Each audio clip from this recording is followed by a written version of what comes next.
صدق الله العظيم. اللهم صل على سيدنا محمد النبي الأمي وعلى آله وأصحابه وسلم. اللهم صل على سيدنا محمد النبي الأمي وعلى آله وأصحابه وسلم. میرے معزز مسلمان بزرگوں، عزیز بھائیوں، ایک سوال ہے، ما تعبدون من بعدی، کہ میری آنکھ بند ہوتی ہے، تم پھر کس کی بندگی کرو گے؟ ما تعبدون من بعدی، میری آنکھ بند ہوتی ہے تو تم کس کی بندگی کرو گے؟ یہ سوال اللہ کا وہ پیارا بندہ کر رہا ہے کہ جس کے والد بھی نبی ہیں، جس کے دادا بھی نبی ہیں، اور ان کے اولاد، ان کے پردادا بھی نبی ہیں۔ بتائیے اس گھر کا ماحول کیسا پاکیزہ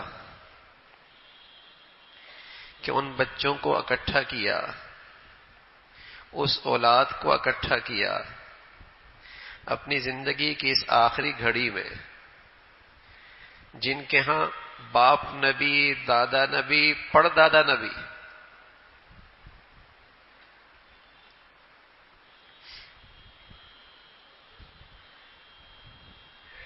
جب آدمی دنیا سے جاتا ہے، اگر کوئی آدمی اس پہ ریسرچ اور تحقیق کرے تو ایک کتب خانہ تیار ہو جائے کہ لوگوں نے جاتی ہوئی اپنی اولاد کو کیا نصیحتیں کی ہیں۔ لیکن یہاں یہ اللہ کا پیغمبر ہے، ایک ہی سوال کرتے ہیں۔ کئی سارے سوال ہو سکتے تھے، محبت سے رہنا، آپس میں اتفاق سے رہنا، لقمہ حلال کھانا، دوسروں کے کام آنا، اپنے بڑوں کے لیے شرمندگی کا باعث نہ بننا، دوسروں کا حق مارنا نہیں، حق لینا نہیں، اخلاق تمہارا امتیاز ہو۔ بے شمار اچھی باتیں ہو سکتی تھی، لیکن اللہ کا یہ پیغمبر ایک سوال کر رہے، ما تعبدون من بعدی، کہ میری آنکھ بند ہوتی تو تم بندگی کس کی کرو گے؟ اس لیے کہ یہ وہ دولت ہے، میں پوچھنا چاہتا ہوں تم اس دولت کو سنبھال کے رکھو گے؟ اسی دولت کے ساتھ تو اللہ کی رحمت ہے، مدد ہے، نصرت ہے، تمہارا مستقبل ہے۔ تم کل جو کچھ بھی اچھے ہو سکتے ہو، اسی دولت کے بدولت ہو سکتے ہو۔ یہ بتاؤ تم اسے سنبھال کے رکھو گے؟ ما تعبدون من بعدی، یہ ایک تاریخ ہے، اور قرآن کوئی تاریخ بیان کرنے کے لیے نہیں ہے۔ قرآن تاریخ بتاتا ضرور ہے، لیکن تاریخ کے لیے نہیں کہ تم اسے یاد رکھنا۔ وہ تو اس لیے قرآن بتا رہا کہ تم اپنی زندگی میں ذرا جائزہ لو کہ آیا تمہاری زندگی کے اندر بھی اس سوال کی اہمیت ہے؟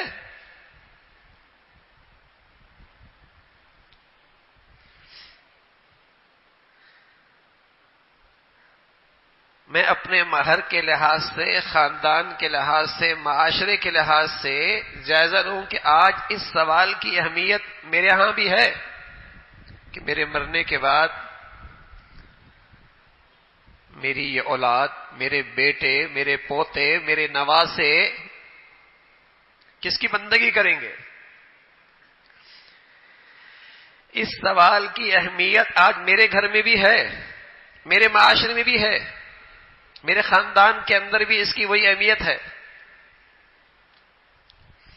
اچھا گھرانہ اور گھرانے کے اچھے اخلاق اور گھرانے کی اچھی سوچ، یہ اکائی ہے ایک اچھے معاشرے کی، ایک اچھی سوسائٹی کی، اور ایک با اخلاق سوسائٹی اور با کردار سوسائٹی یہ پیدا کرتی ہے ایک اچھی حکومت۔ لیکن جب اکائی ہی اجڑ جائے تو معاشرہ کیسے سنورے گا؟ اور جب معاشرہ بگڑا ہو تو بتائیے بگڑی ہوئی یہ سوسائٹی سے اچھی حکومت کیسے پیدا ہو سکتی ہے؟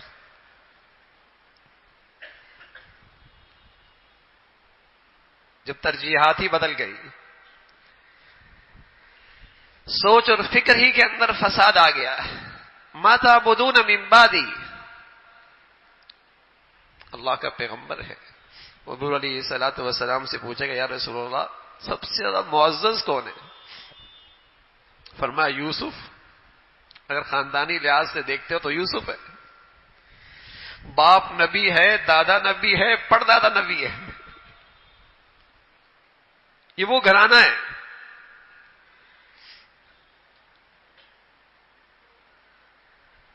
ایسا معزز گھرانہ،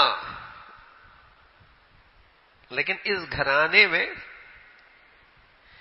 سب سے زیادہ کس چیز کی اہمیت ہے؟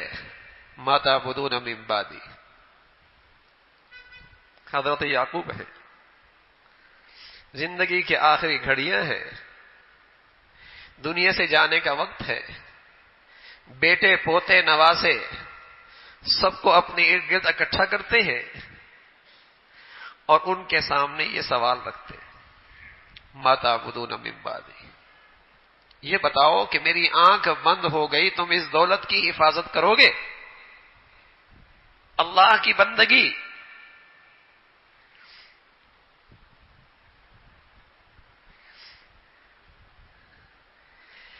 یہ ایک سانچہ ہے جس کے اندر مسلمانوں کے ذہن ڈھلنے چاہیے تھے۔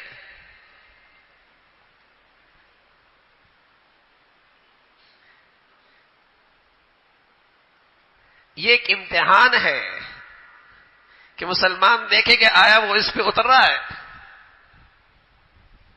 اس کے گھر میں اس کی اہمیت ہے۔ بگاڑ تو یہاں ہے، اکائی خراب ہو گئی، معاشرہ بگڑا، پھر کیا امید رکھے کہ قومی سطح پہ آپ کی آئندہ نسل کی حفاظت کا قوانین اور ضابطے اور شکلیں بنیں گی؟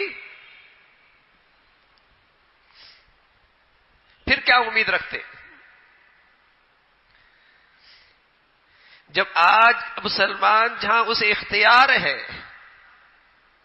اپنی اولاد کو سنبھالنے کا، سنوارنے کا، تعلیمی تربیت فیصلے کرنے کا، وہ کیا فیصلے کرتا ہے؟ آیا اس کے ان فیصلوں میں ترجیح ایمان ہے؟ ایمانی اور دینی زندگی ہے؟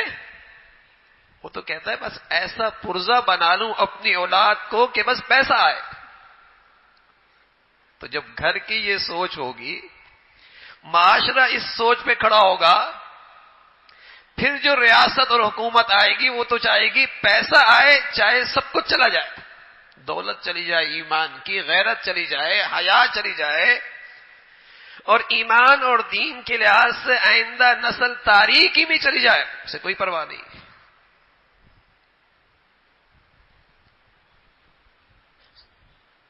تو اکائی کی سوچ کیا ہے؟ گھر کی سوچ کیا ہے؟ معاشرہ آج کس سوسائٹی اور کس بنیادوں پہ کھڑا ہے؟ ما تعبدون من بعدی، مجھے اپنی اولاد کے بارے میں یہ فکر ہے؟ میرے گھر میں اس سوال کی اہمیت ہے کہ میری آنکھ بند ہوتی تو میرے بیٹے کے ہاں سب سے قیمتی چیز ایمان، اللہ کی بندگی، اس دولت کی میری نظر میں اتنی اہمیت ہے۔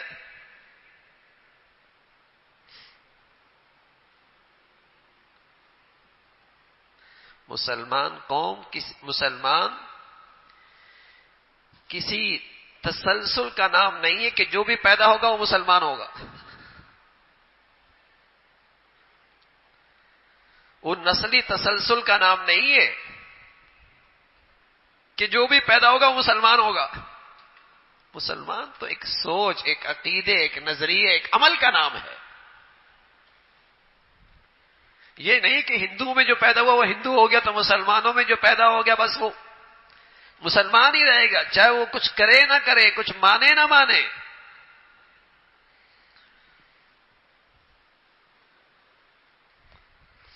ایسا نہیں ہے. اس لیے مسلمان اولاد کی یہ سوچ کہ اس کا جینا مرنا اللہ کے لیے اور ایمان اور اللہ کی بندگی اس کی زندگی کا سب سے بڑا سرمایہ، اس سوچ پہ اولاد کو لے کے آنا ایک فریضہ ہے. اور یہ سوچ ایک مسلمان کی زندگی کے لیے اتنی ضروری ہے جیسے انسانی زندگی کی زندہ رہنے کے لیے پانی اور ہوا کی ضرورت. جیسے انسانی زندگی کے لیے پانی اور ہوا کی ضرورت ہے، اس کے بغیر انسانی زندگی نہیں. تو ایک مسلمان کو ایسی تعلیم، ایک اولاد اپنی اولاد کو ایسا ماحول، اپنی اولاد کی ایسی تربیت، یہ اس کے لیے مسلمانی کی زندگی کے لیے اتنی ضروری ہے. تو ایک مسلمان اپنا جائزہ لے کہ آیا اس کی زندگی کے اندر بھی اس سوال کی اتنی اہمیت ہے، ما تعبدون من بعدی، میری آنکھ بند ہوگی تمہاری، تم کس کی بندگی کرو گے؟ کس کی بندگی کرو؟ کسے حاجت روا سمجھو گے؟ کسے مشکل کشا سمجھو گے؟ کس سے امید رکھو گے؟ میری بندگی کس کی کرو گے؟ ایسا تو نہیں کہ میرے مرنے کے بعد تمہارے ہزاروں معبود ہو جائیں اور تم ان کی پرستش کرنے لگو،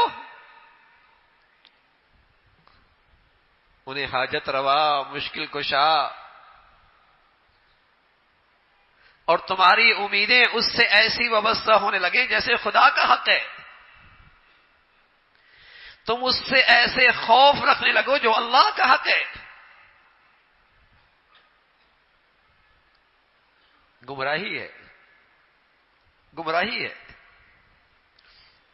تو اولاد اور اولاد کے لیے، گھر کے بڑے کے لیے، والدین کے لیے اس سوال کی اہمیت، یہ اس کا ایمان کا تقاضا ہے، یہ اس کے ایمان کا تقاضا ہے. اور یہ اولاد کا ماں باپ پہ سب سے بڑا حق ہے. معاشرہ اس سے بنتا ہے، سوسائٹی اس سے بنتی ہے.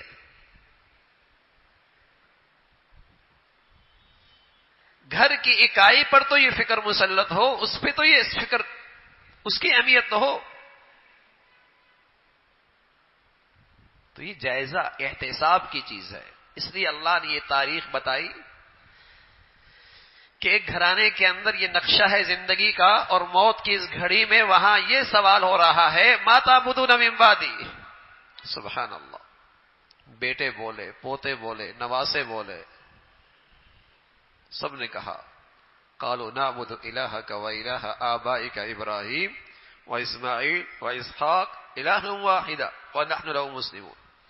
ابا جان، دادا جان، نانا جان، اطمینان رکھیے، ہم نے جس ماحول میں آنکھ کھولی ہے اس معبود برحق کے علاوہ بندگی دیکھی کس کی ہے؟ آپ اطمینان رکھیے.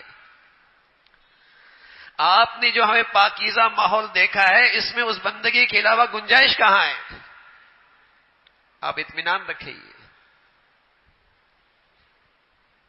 ہم اسی ذات کی بندگی کریں گے جو ابراہیم کا خدا، جو اسماعیل کا رب ہے، جو اسحاق کا خدا ہے. وَنَحْنُ لَهُ مُسْلِمُونَ. اور ہماری زندگی اسی کی فرما برداری میں گزرے گی، ہم اس کے فرما بردار بن کے رہیں گے. تو میرے گھر سے بھی یہی آواز آتی ہے، ہمارے خاندان کے اندر بھی یہی آواز آتی ہے. معاشرے کا ہر فرد کسی باپ کا بیٹا ہے نا، اس معاشرے سے بھی یہ آواز آتی ہے کہ ہم اللہ کے فرما بردار رہیں گے.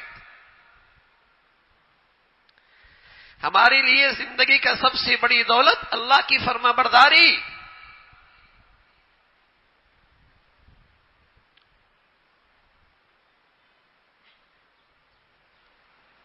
یہ ایک تاریخی واقعہ اللہ نے اس لیے دیا کہ تم اپنا دماغی سوچ کو اس سانچے میں ڈھالو نا. تم اپنی زندگی کو اس معیار پہ لاؤ نا. تم اپنے بچیوں اور بچوں کی تربیت کو اس سانچے پہ ڈھالو کہ ان کی زبانوں سے یہ الفاظ نکلے کچھ بھی ہو جائے ہم ہر خطرہ اور ہر نقصان اور ہر تکلیف اور ہر مفاد قربان کر سکتے ہیں، لیکن اللہ کی بندگی پر سودا بازی نہیں ہو سکتی، اس سے دستبردار نہیں ہو سکتے. اللہ کی فرما برداری سے دستبردار نہیں ہو سکتے.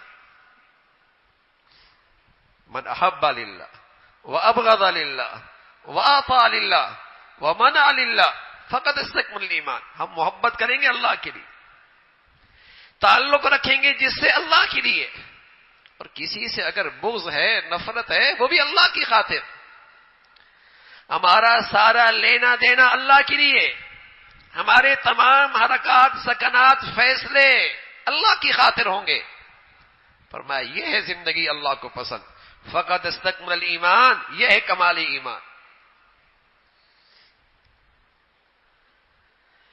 تو ہمارے گھروں کی، ہمارے معاشرے کی ترجیح بن جائے اللہ کی فرما برداری. ہم اس بنیاد پر، اس ذہنیت کے ساتھ اپنی اولاد کی تربیت کریں، اپنے ماتحتوں کو دیکھیں. اچھا گھر اچھا معاشرہ دیتا ہے، اور اچھا معاشرہ جو اخلاقی لحاظ سے، کردار کے لحاظ سے، فکر اور سوچ کے لحاظ سے مسلمان ہو، وہی سوسائٹی ایک اچھی حکومت دیتی. اوپر سے نہیں گرتی، اوپر سے نہیں آتی. حالات نہیں بدلتے، حکومتیں بدلنے سے حالات نہیں بدلا کرتے. کردار اور معاشرہ اور سوسائٹی سے بدلنے سے حالات بدلا کرتے ہیں. سوچ اور فکر کا کیا حال ہے؟ تو اس سوچ پہ ہم اپنا جائزہ لیں، اپنی زندگی کا جائزہ لیں کہ ہم اپنی نسلوں کا مستقبل کیا چھوڑ کے جا رہے ہیں. کسی قوم کا مستقبل اس کا آج کا نوجوان ہے، آج کی اولاد ہے، آج کے اس کے تعلیمی اداروں ہیں، آج کے اس کے گھر کا ماحول ہے. کیا آیا وہاں یہ سوچ موجود ہے ماتا بدون من بعدی، کہ میرے مرنے کے بعد، میری آنکھ بند ہونے کے بعد تم کس کی بندگی کرو گے؟ اور وہاں سے یہ آواز اٹھتی ہے کہ ہمارے جینا مرنا اللہ کی خاطر ہوگا، ہماری زندگی اللہ کی خاطر ہوگی. تو میرے عزیزو، اللہ ہمیں اس معیار پہ اپنے اولاد پہ لانے کی توفیق نصیب فرمائے. اللہ کرے ہمارا گھر، ہمارا معاشرہ اس معیار پہ آئے، پھر اللہ کی رحمت اور مدد اور نصرت ہوتی ہے اور قوموں کے حالات بدلتے ہیں. اللہ رب العزت مجھے بھی، آپ کو بھی جو کچھ کہا سنا عمل کی توفیق نصیب فرمائے. وآخر دعوانا